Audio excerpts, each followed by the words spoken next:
Hi, today we're going to talk about what happens when you ignore the small, non-painful cavities. I'd like to present one case which happened today with my patient. So let's look into that.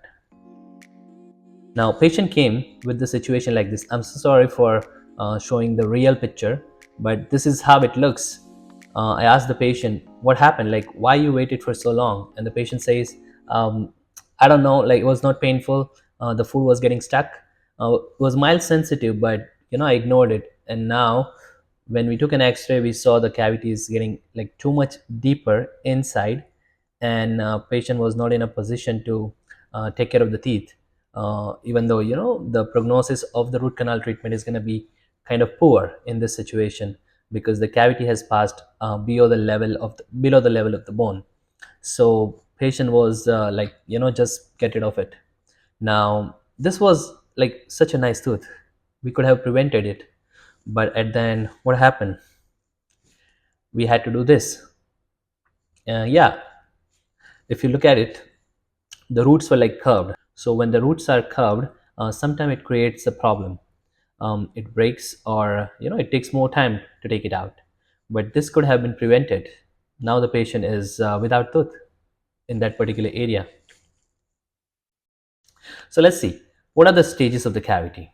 So it starts with enamel. This is a white layer, which is, we call it as enamel. It starts in that enamel, and sometimes it starts from a different location as well. It's not just on the top, it starts from in between the teeth. It's also sometimes starts from the root area. So, and then it grows bigger as soon as it touches the nerve area here.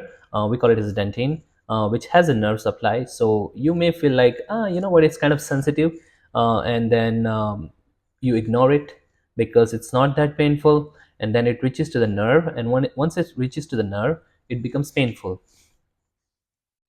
So now that's how the image, it's a real tooth, this tooth without cavity.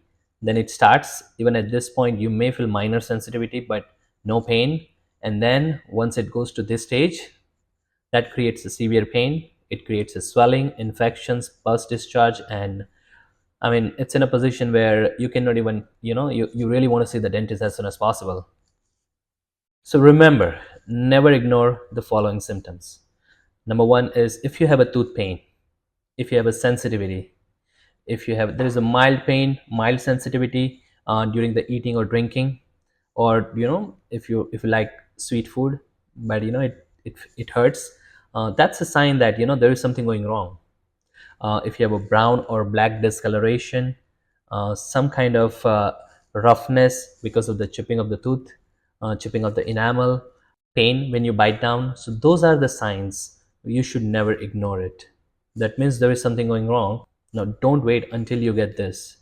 So do the regular checkup every 6 months. Visit the dentist, let them take all the x-rays, and then we should make a plan, like if you have multiple cavities, then we should stage it out. If there is a financial constraint, then we should prioritize which one we should do first and which one we should do second, rather than ignoring it completely.